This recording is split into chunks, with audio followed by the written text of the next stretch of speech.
Hello friends, मैं doctor Kanchan Gupta आप सबका अपने डेस्क पे स्वागत करती हूँ। Very very good life to you. आज मेरा टॉपिक है डीप वेन थ्रोम्बोसिस।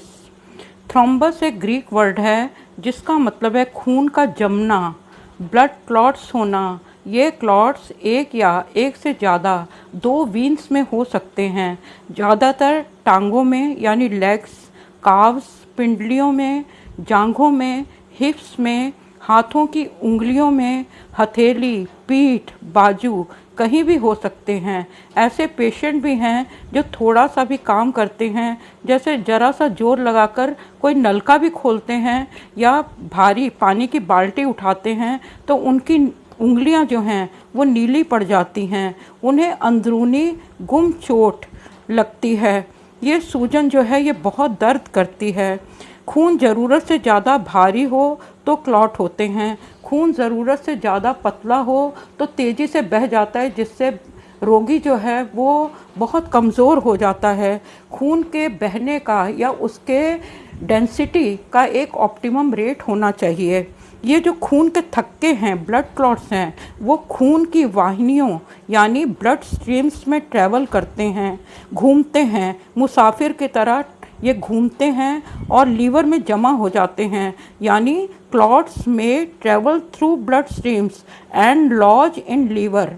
लीवर उनका एक लॉज या मुसाफिर खाने जैसा होता है और वो वहाँ जाके जमते हैं।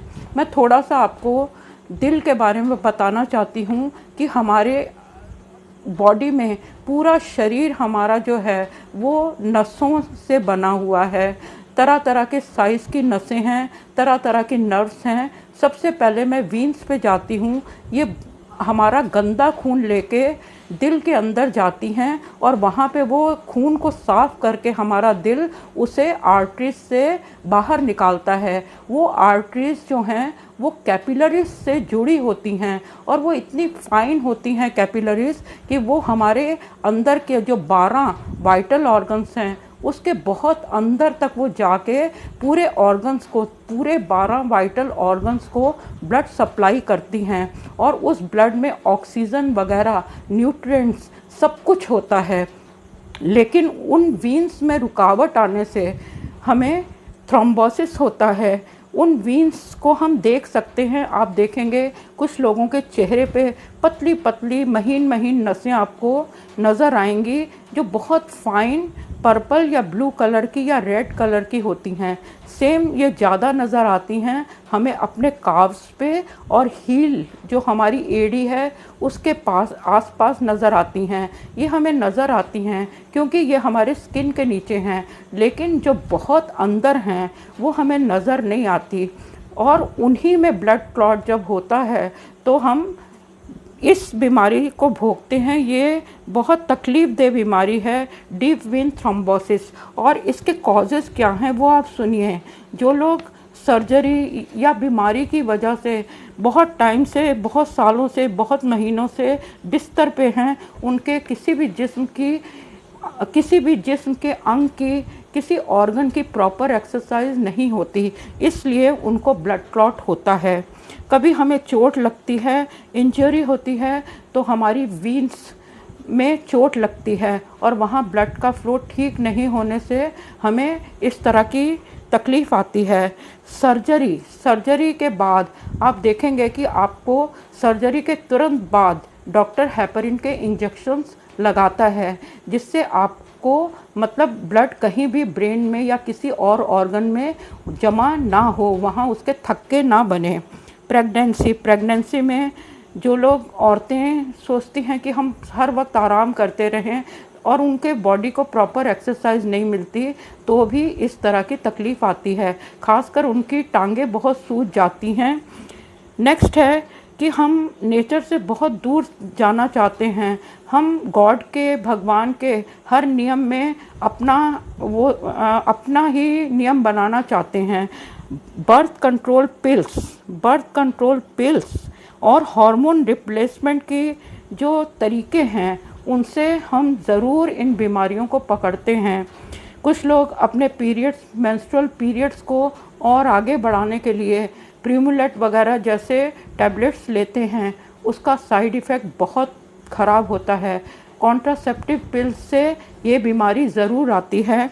नेक्स्ट है हेरिडिटी, हमारे वंशानुगत दोष, जिनके पेरेंट्स फोर फादर्स को थ्रोम्बोसिस की तकलीफ़ हुई है, उन बच्चों में ये तकलीफ़ आ सकती है। एज फैक्टर, उम्र तो हर तरह की तकलीफ़ें लाता है, बढ़ती उम्र में ये तकलीफ़ें होनी शुरू हो जाती हैं।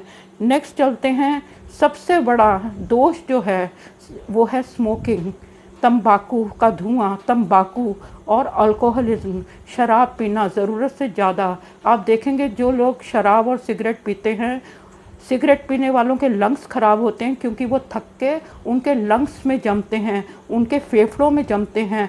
और अल्कोहल जो बहुत ज़्यादा लेते हैं उनका लीवर ख़राब होता है, और लीवर में वो थक के क्लॉट्स होते हैं और हार्ट अटैक उनको आते हैं, क्योंकि हार्ट में ये थक्के जमते हैं, उसकी आर्टरीज़ में जमते हैं। ये खून के थक्के जो हैं, ये क्लॉट्स जो हैं ब्रेन में जमते हैं और इंसान को स्ट्रोक होता है, ब्रेन स्ट्रोक्स होते हैं।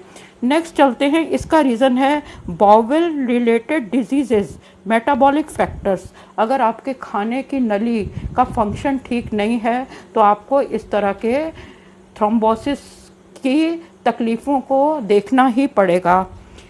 इसको ठीक करने के कौन से तरीके हैं? सबसे पहले एक्सरसाइज, लाइफस्टाइल सब पे ध्यान दें, जिसको मैं रोज़ रिपीट करती हूँ। विटामिन सी ज़रूर लें, क्योंकि विटामिन सी एंटीऑक्सीडेंट होता है, वो हमारे कोलेजन को बूस्ट करता है, कोलेजन को बूस्ट करता है, जिससे हमें थक्के इस तरह के नहीं पड़ते। और प्रोटीन बनता है जो कि सेल डैमेज को रोकता है, वो प्रोटीन बनता है विटामिन सी और प्रोटीन से, जो कि हमारे सेल डैमेज को रोकता है। नियासिन विटामिन 3 से फ़ायदा होता है, बहुत फ़ायदा होता है। विटामिन B3 नसों का विटामिन है, विटामिन B3 नसों का विटामिन है, आप फिर नोट करें। और विटामिन B3 की वजह से जब ब्रेन में स्ट्रोक होते हैं तो इंसान को एपिलेप्सी होती है, हिस्टीरिया होती है, सीजर्स होते हैं। तो आप विटामिन B3 अपनी डाइट में ज़रूर इंक्लूड करें। नेक्स्ट विटामिन के बहुत इम्पॉर्टेंट है, बहुत इम्पॉर्टेंट है। और हेपरिन क्लॉट्स को डिज़ोल्व करता है, हेपरिन क्लॉट्स को डिज़ोल्व करता है, ये आप ध्यान रखें। मैं इस बात पे इसलिए ज़ोर लगा रही हूँ कि बेशक मैं होम्योपैथ हूँ, लेकिन कुछ एक एलोपैथिक फार्मूलाज जो हैं, उनके ट्रीटमेंट हैं, वो बॉडी के लिए बहुत ज़रूरी हैं। आप हेपरिन को एक्सेप्ट करें, आप एलोपैथ डॉक्टर की भी ज़रूर सलाह लें। हर सर्जरी के बाद हेपरिन के इंजेक्शन दिए जाते हैं। क्यों क्यों उससे ब्लड क्लॉट होता है? क्योंकि जब हम सलाइन चढ़ता है, हमारी नसों से ग्लूकोज चढ़ता है, ब्लड चढ़ाने से जो थ्रोम्बोसिस होता है, वहाँ पे थ्रोम्बोफोब नाम की ऑइंटमेंट ज़रूर लगाएं। थ्रोम्बोफोब बहुत इफ़ेक्टिव है, वो 2-3 मिनट में आपकी वहाँ की दर्द को ठीक करती है। होम्योपैथी में हम चलते हैं कि होम्योपैथी में कौन कौन सी अच्छी दवाइयाँ हैं। मैंने 15 दवाइयाँ चुनी हैं, लेकिन जो मुझे हमेशा बेस्ट रिज़ल्ट देती आई हैं वो सिर्फ 3 हैं। वो है हेमामेलिस 200 वीक में एक बार 10 ड्रॉप्स आधे कप पानी में लें। लैकेसिस 10 ड्रॉप्स वीक में एक बार 200 की पोटेंसी आधे कप पानी में लें। और वाइपेरा वीक में एक बार 200 की पोटेंसी 10 ड्रॉप्स आधे कप पानी में लें। अगर ये ट्रायो आप लेते हैं तो आपको बहुत अच्छा रिज़ल्ट देंगी। मैंने जिस जिस पेशेंट को ये दिया है उनको एक एक डोज से ही आराम आ गया है। नेक्स्ट हम चलते हैं बॉथ्रोप्स। जैसे बॉथ्रोप्स भी रेप्टाइल्स फैमिली के हैं। बॉथ्रोप्स लैकेसिस और वाइपेरा जैसा ही काम देती है। आर्निका बहुत ज़रूरी है, क्योंकि आर्निका जो है वो चोट की वजह से ही वीन्स इंज्योर्ड होते हैं, और चोट की बेस्ट मेडिसिन आर्निका है। जहाँ पे डीप वेन थ्रोम्बोसिस होती हैं वहाँ पे इंसान छुआ जाना पसंद नहीं करता। उसको कोई चीज़ टच कर दो या हाथ भी से छू दो तो वो ज़ोर से कहेगा मत छुआ, मुझे बहुत दर्द होती है। तो आर्निका आपने ज़रूर यूज़ करनी है। आर्सेनिक भी अच्छी दवा है, लेकिन मैं ज़्यादा इसको डीप वेन थ्रोम्बोसिस में यूज़ नहीं करती। बेलाडोना अच्छी है, क्योंकि सूजन की बेस्ट दवाई जो है वो बेलाडोना है। सूजन ज़रूर आपको नज़र आएगी। नेक्स्ट हम चलते हैं लीडम पाल पे। लीडम पाल हम क्यों चुनते हैं? क्योंकि सर्जरी के बाद, सर्जरी के टाइम हमें हमारे जिस ऑर्गन पे कट किया जाता है, तो हमें किस चीज़ से कट किया जाता है? स्टेनलेस स्टील के इंस्ट्रूमेंट से, उन टूल्स से। और इंसान को टेटनस क्यों होता है? क्योंकि आयरन से काटे जाने पे टेटनस होता है। अगर हम साथ में सर्जरी के बाद लीडम पाल लेते हैं तो हमें फ्यूचर में टेटनस होने का कोई खतरा नहीं रहता। मैंने ये देखा है, कुछ लोग बचपन में गिरे थे, लेकिन बहुत उन्होंने टेटनस के इंजेक्शन नहीं भी लिए, लेकिन जब वो मिडल एजेड होते हैं तो अचानक उनका लॉक हो जाता है, जॉ लॉक्ड हो जाता है, और उन्हें बार बार लॉक जॉ की प्रॉब्लम देखनी पड़ती है। ये ज़रूरी नहीं कि तभी हो, कई साल बाद भी हमारे अंदर से सोई हुई बीमारियां जाग जाती हैं। इसलिए आप थ्रोम्बोसिस देखें तो आप लीडम पाल ज़रूर लें, जिससे आपको कोई सर्जरी का साइड इफ़ेक्ट आपकी बॉडी में ना रह जाए, और टूल्स के यूज़ का कोई इफ़ेक्ट आपकी बॉडी में ना रह जाए। रस्टॉक्स दवा जो है वो इसको थ्रोम्बोसिस को, उसकी दर्द को ठीक करने में काफ़ी कामयाब है। आर्जेंट नेट इसलिए हम चुनते हैं हर बीमारी में, क्योंकि ये हमें वंशानुगत दोष मियाज्म, यानी जो हम इनहेरिट कर रहे हैं अपने फोर फादर से, उस मियाज्म को तोड़ती है। आर्जेंट नेट को आप ज़रूर याद रखें। नेक्स्ट चलते हैं हम सिकल कोर 200 आप 1 या 2 डोज, वीक में 1 या 2 डोज 10 ड्रॉप्स ले लें सिकल कोर 200। अगर आपके लिम्स, आपके हाथ पैर में बहुत दर्द है और सुन्न हो जाते हैं डीप वेन थ्रोम्बोसिस की वजह से, तो आप सिकल कोर लें। लास्ट दवाई जो मैंने चुनी है वो है कैलकारिया आयोड। अगर आपके